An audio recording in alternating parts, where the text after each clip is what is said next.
warahmatullahi wabarakatuh. Yang terhormat Bapak Ibu dosen penguji.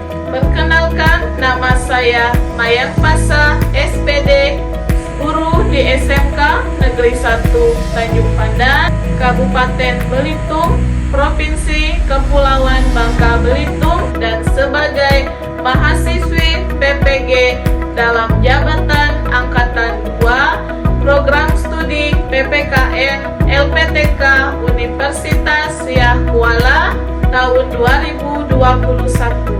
Pada hari ini, Rabu tanggal 18 Agustus 2021, saya akan melaksanakan uji kinerja praktik pembelajaran di SMK Negeri 1 Tanjung Pandan pada kelas 11. Terima kasih. Wassalamualaikum warahmatullahi wabarakatuh.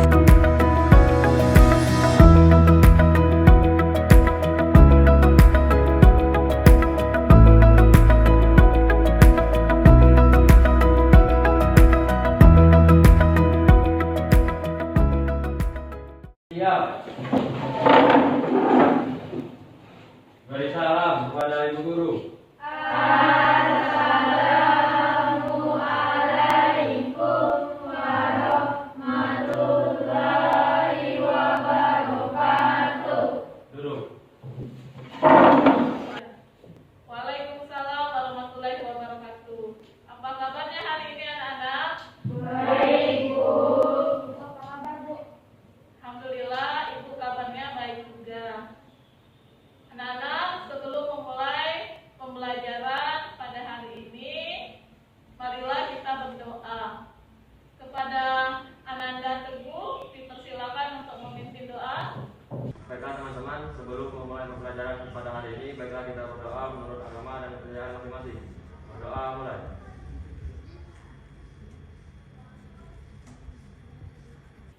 Berdoa selesai. Terima kasih kepada Ananda Teguh. Baiklah anak-anak, Ibu absen, Else, Amelia, Listina, Teguh, Hadir. Fernando. Berarti semuanya hadir pada hari ini.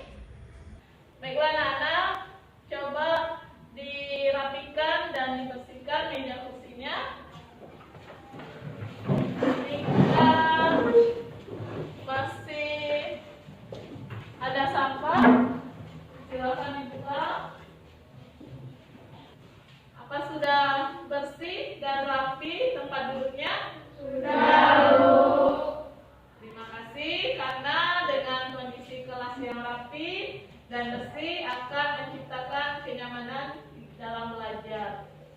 Anak-anak, di tengah kondisi pandemi saat ini, tetap jaga kesehatan dan terapkan protokol kesehatan dimanapun kalian berada. Termasuk pada saat ini, kalian belajar tetap selalu memakai masker, sering mencuci tangan, dan menghindari kerumunan. Ibu cek semangat belajarnya hari ini.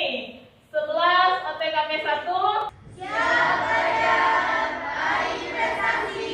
Bisa, bisa, bisa. Terima kasih untuk semangat belajarnya pada hari ini. Marilah sama-sama kita menyanyikan lagu Hari Merdeka. Kepada semua Ananda dipersilakan berdiri.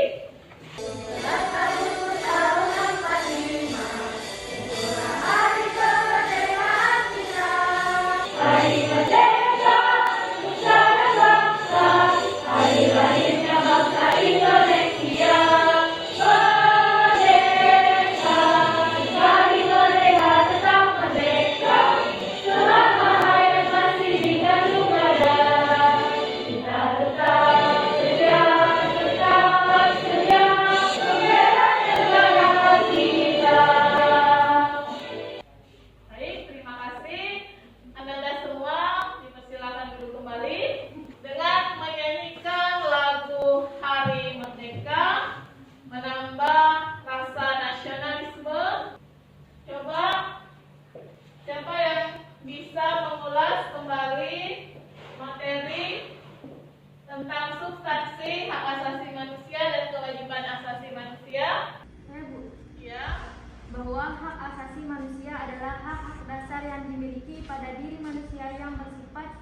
pribadi sebagai anugerah pemberian Tuhan Yang Maha Esa.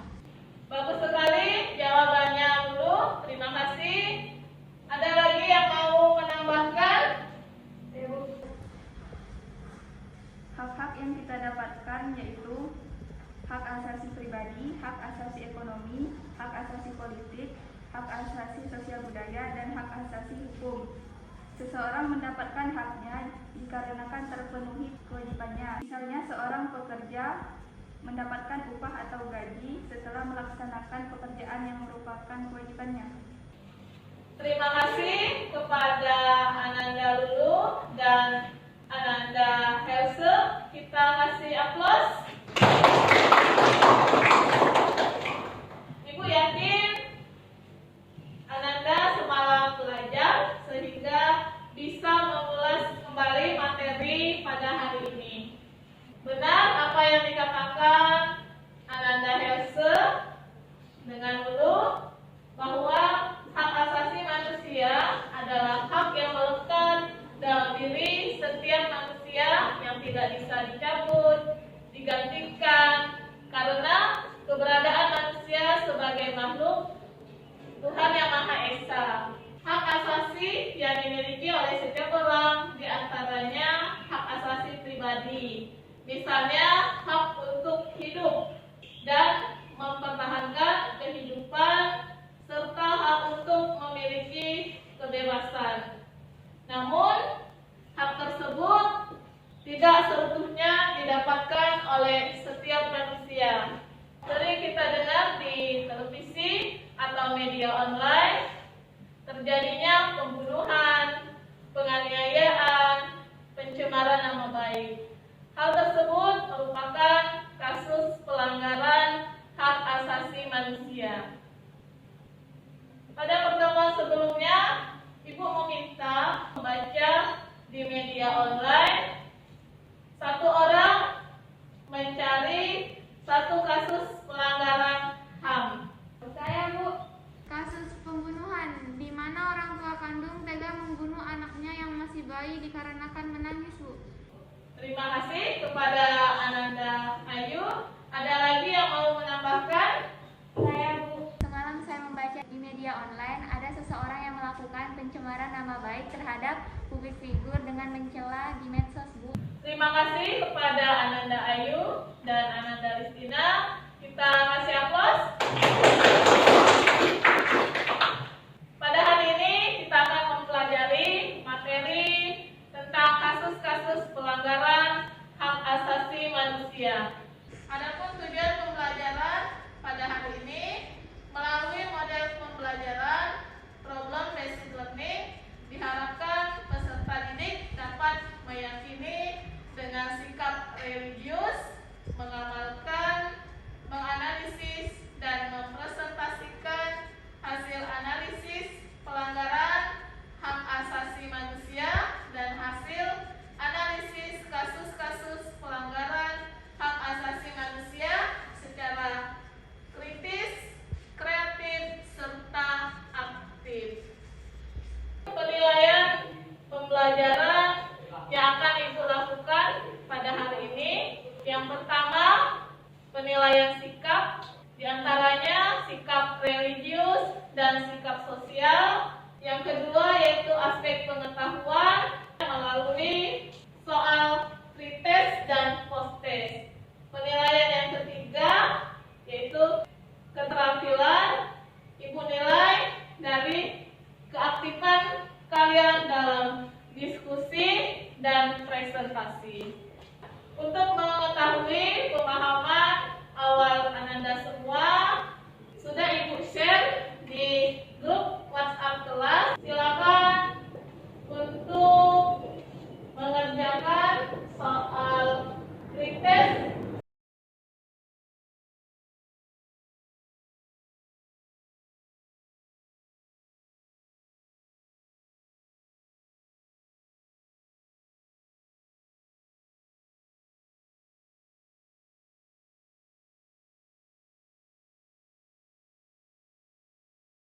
Apa sudah selesai anak-anak mengerjakan soal pretest?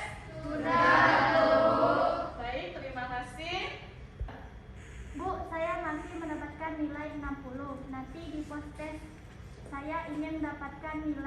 bagus, Bu. Semangat Eca, Ibu yakin Eca pasti bisa. Anak-anak, coba amati gambar berikut ini. Apa yang Anda pikirkan dari gambar tersebut? Saya, Bu. Ya. Gambar nomor 1 ada 1 orang dikeroyok 3 orang. Hal itu menyakiti orang lain, Bu. Terima kasih pada Ananda Eca. Masih ada 2 gambar lagi. Gambar nomor 2. Saya, Bu. Ya. Ada seorang anak yang diganggu temannya. Hal ini dinamakan bullying, Bu. Terima kasih pada Ananda Helse. Dan masih ada 1 gambar lagi. Saya, Bu. Gambar 3 adalah gambar seorang anak yang ketakutan karena habis dipukuli orang tuanya pakai sabuk, Bu. Terima kasih kepada Ananda Eca, Helse, dan Teguh. Kita kasih aplaus. Benar apa yang disampaikan oleh Ananda semua. Dari gambar tersebut merupakan bentuk pelanggaran hak asasi manusia. Anak-anak, dari gambar tersebut coba identifikasikan pertanyaan-pertanyaan atau hal-hal yang belum dipahami dikaitkan dengan materi hari ini, yaitu tentang kasus-kasus pelanggaran hak asasi manusia. Silakan ditulis pertanyaan di buku tulisnya masing-masing.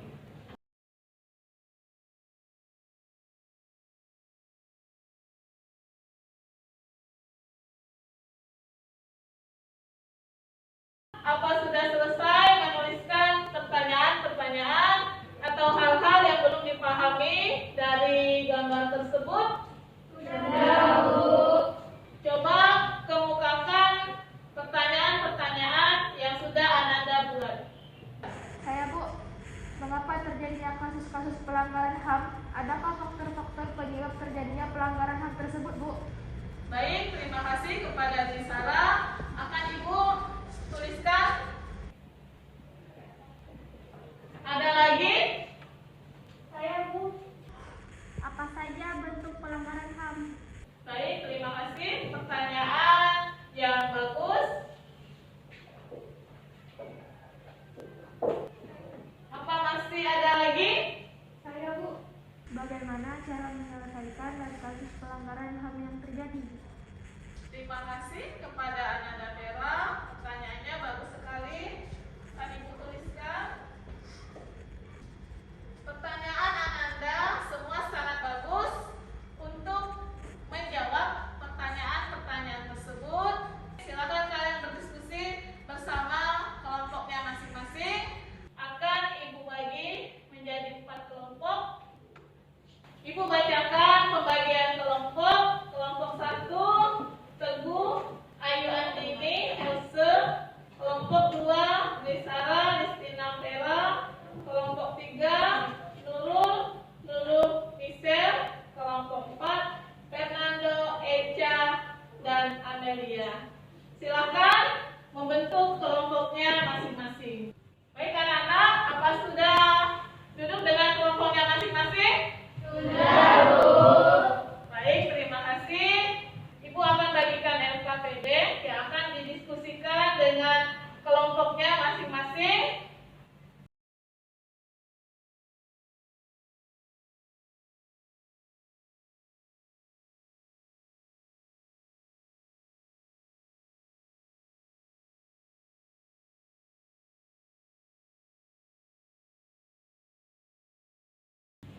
Dalam berdiskusi dengan kelompoknya masing-masing, kalian boleh menggunakan berbagai sumber, baik buku cetak, bahan ajar, ataupun sumber internet yang lainnya. Jika ada yang kurang dimengerti, boleh ditanyakan kepada Ibu.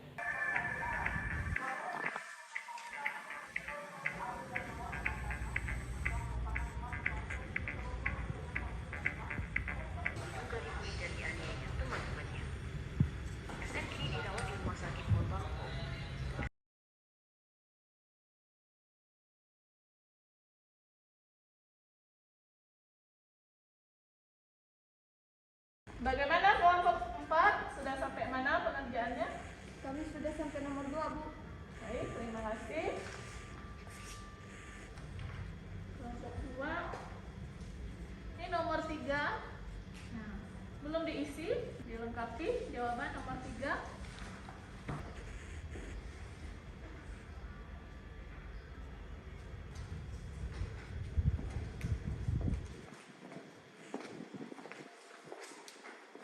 Silahkan setiap kelompok untuk mempresentasikan hasil diskusi kelompoknya. Dari masing-masing kelompok, silahkan menempelkan hasil dari diskusi bersama kelompoknya. Kelompok mana yang mau tampil terlebih dahulu? Kami, Bu, dari kelompok 1. Baik, terima kasih. Kelompok 1, silahkan ke depan untuk mempresentasikan hasil diskusinya. Pertama, silakan tempelkan hasil diskusi. Tetap jaga jarak.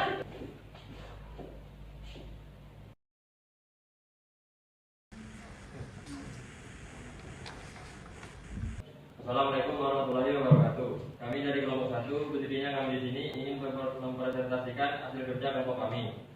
Pertanyaan pertama akan saya jawab oleh saya sendiri. 1. Tuliskan nama kasus dan kronologi. Nama kasus: kasus penganiayaan rombongan pengantar jenazah dengan sopir truk. Kronologi: Satreskrim Polres Metro Jakarta Utara menangkap 9 orang yang diduga terlibat penganiayaan sopir truk berinisial SS 20 tahun dan aksi pengerusakan truk di jalan Sungai Tiram. Dari 9 orang yang ditangkap, polisi menetapkan 5 tersangka buntut penganiayaan dan perusakan truk tronton di jalan Sungai Tiram. Jawaban pertanyaan nomor 2. A. Faktor internal. Adanya kesalahpahaman dari pengantar jenazah kepada sopir truk. Hal ini diakibatkan jalanan yang sempit dengan ukuran truk yang panjang dan lebar membutuhkan waktu lama untuk menepi. Faktor eksternal. Lemahnya fungsi lembaga-lembaga penegak hukum seperti polisi. Hal ini terlihat tidak adanya aparat polisi lalu lintas yang berjaga dan mengatur arus lalu lintas di jalan raya tersebut. Pertanyaan nomor 3. Dari kasus tersebut termasuk ke dalam bentuk pelanggaran HAM berat atau HAM ringan? Uraikan penjelasannya. Dari kasus tersebut termasuk ke dalam bentuk pelanggaran HAM berat karena membahayakan keselamatan jiwa seseorang. Dari kelompok lain, ada yang ingin bertanya? Saya, Bu. Bagaimana penyelesaian kasus penganiayaan supir truk tersebut? Baik, terima kasih kepada Ananda Michelle. Silakan kelompok 1 untuk mendiskusikan jawaban dari pertanyaan Ananda Michelle. Baiklah, saya akan menjawab pertanyaan Michelle. Penyelesaiannya, kelima orang ditetapkan tersangka penganiayaan oleh pihak kepolisian dijerat pasal 170 KUHP dengan ancaman pidana paling lama 5 tahun 6 bulan. Apa sudah jelas? Jelas, terima kasih. Dari kelompok lain masih ada yang mau menanggapi atau memberikan pertanyaan? Tidak. Baik, terima kasih. Kita kasih aplaus untuk kelompok 1. Terima kasih kepada kelompok 1 yang sudah mempresentasikan hasil diskusi kelompoknya. Dipersilakan untuk duduk kembali. Baik, kelompok mana yang mau mempresentasikan hasil diskusi kelompok selanjutnya? Kami, Bu, dari kelompok 2. Baik, kelompok 2 silakan maju ke depan.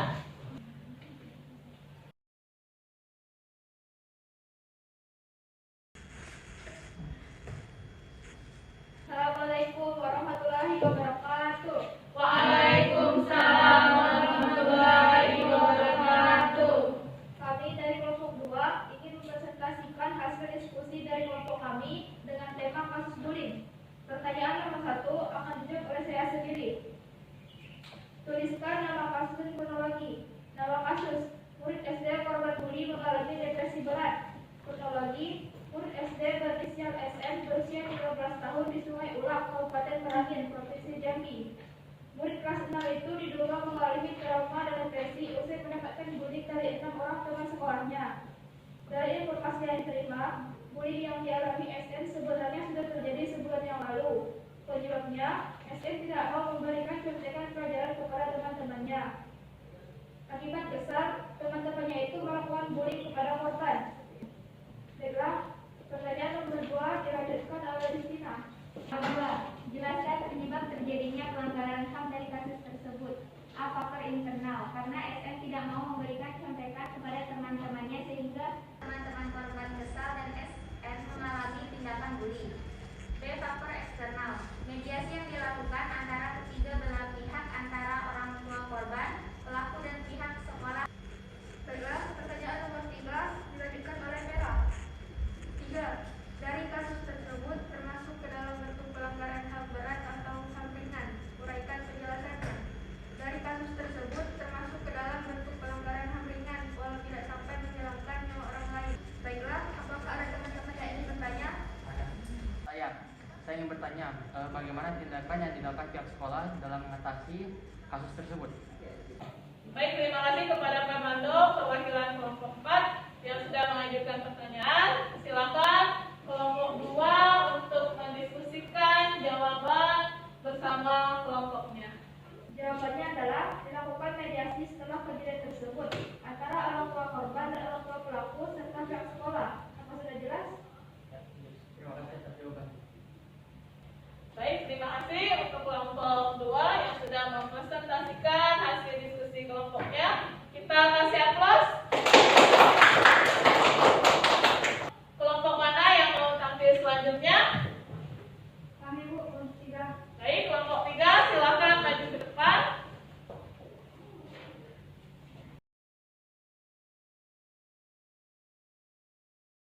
Assalamualaikum warahmatullahi wabarakatuh. Waalaikumsalam warahmatullahi wabarakatuh. Kami dari kelompok 3 ingin mempresentasikan diskusi dari kelompok kami. Pertanyaan nomor 1 dijawab oleh saya sendiri. Tuliskan nama kasus dan kronologi.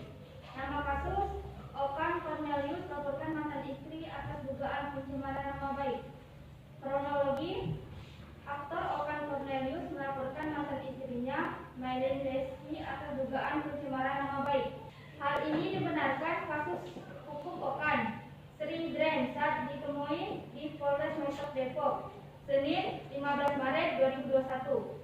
Ada beberapa ucapan yang diungkapkan di media sosial seperti kalian saya Okan membuang baju terlapor keluar rumah, sementara itu tidak benar. Dilanjut oleh Lulu menjawab pertanyaan nomor 2. Pertanyaan nomor 2, jelaskan penyebab terjadinya pelanggaran HAM dari kasus tersebut. Faktor internalnya, Okan merasa nama baiknya tercemar sebagai publik figur karena tuduhan yang dibuat mantan istrinya itu tidak benar. Kedua, faktor eksternal. Dari adanya hal ini berdampak pada pekerjaan Okan yang harus tertunda dari adanya unggahan di media sosial yang mencemarkan nama baik oleh mantan istrinya. Pertanyaan nomor 3 dijawab oleh Nurul. Dari kasus tersebut termasuk ke dalam bentuk pelanggaran HAM berat atau HAM ringan. Uraikan penjelasannya. Dari kasus tersebut termasuk ke dalam bentuk pelanggaran HAM ringan karena tidak mengancam keselamatan nyawa seseorang, namun berbahaya apabila tidak segera diatasi. Dalam hal ini, Okan sebagai publik figur, nama baiknya akan tercemar dari adanya pemberitaan tersebut yang akan berdampak pada pekerjaannya. Baiklah, apakah ada yang ingin bertanya mengenai bahasan dari kelompok kami? Baik, terima kasih. Untuk kelompok 3 kita kasih aplaus. Berarti masih ada satu kelompok lagi yang belum tampil mempresentasikan hasil diskusi kelompoknya, yaitu kelompok 4. Silakan ke depan.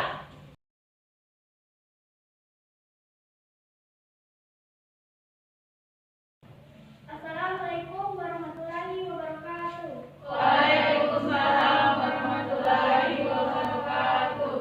Kami dari kelompok 4 ingin mempresentasikan hasil diskusi kami. Pertanyaan nomor 1 akan saya jawab sendiri. Nama kasus, kakak adik mengalami tindakan kekerasan oleh bibiknya sampai kakak meninggal dunia.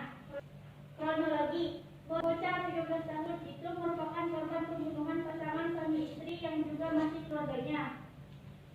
Selain MTL, adiknya berinisial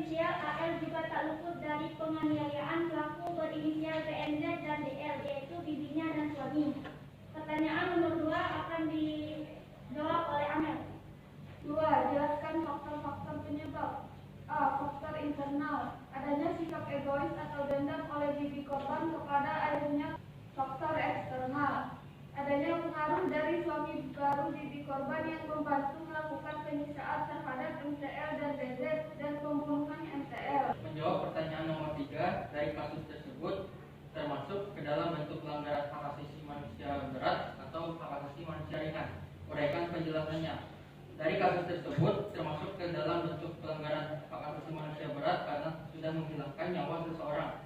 Hal ini ditunjukkan oleh korban berinisial MTL mengalami penyiksaan, dikubur hidup-hidup hingga meninggal dunia.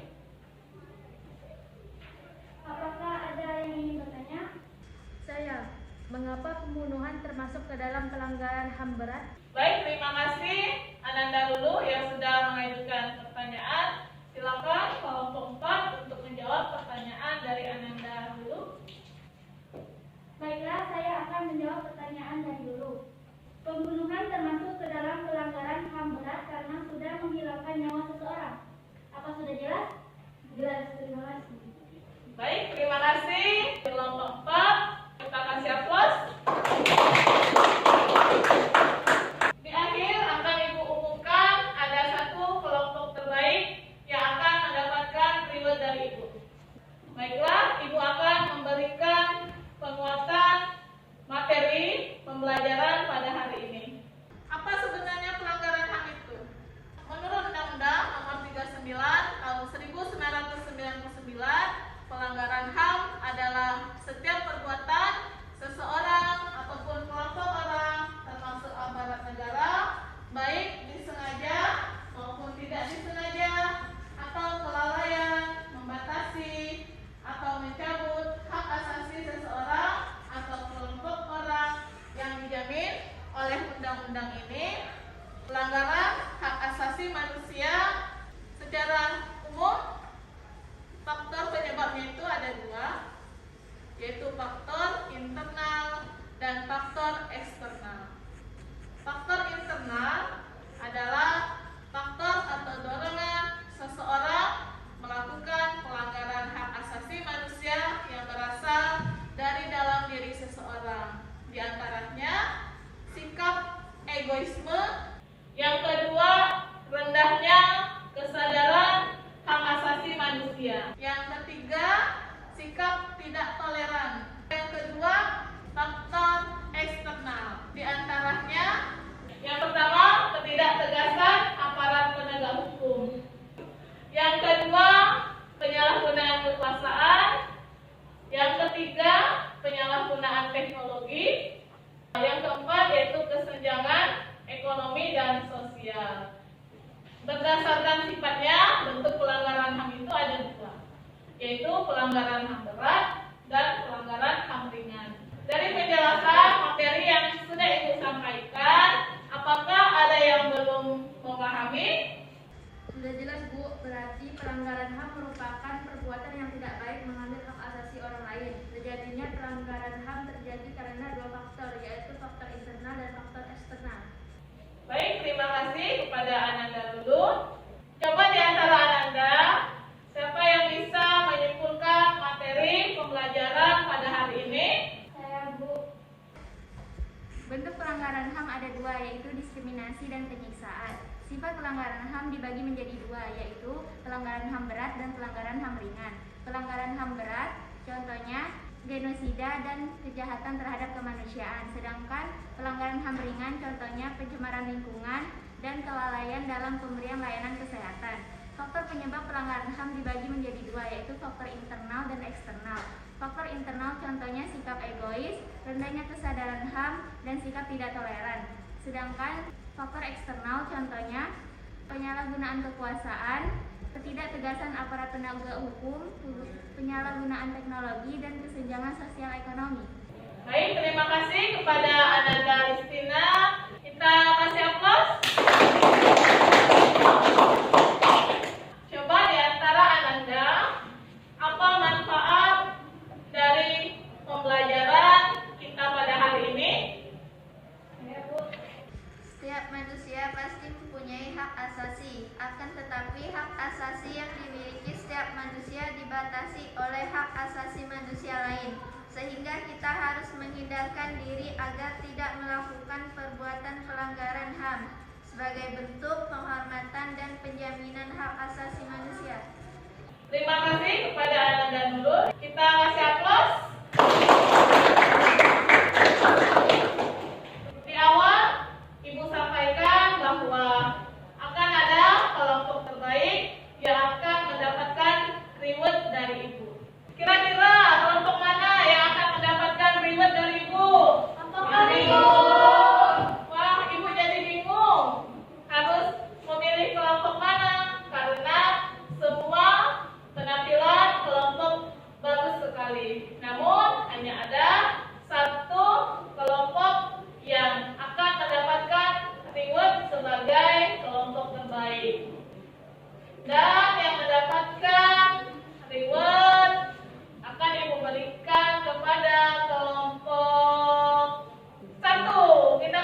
Silahkan kalian kerjakan soal post-test yang sudah Ibu kirimkan linknya di WhatsApp kelas.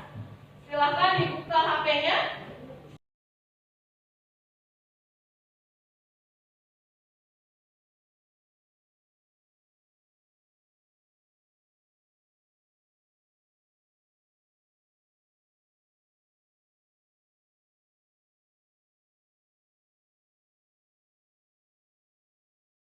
Anak-anak, apa sudah selesai mengerjakan soal post-test?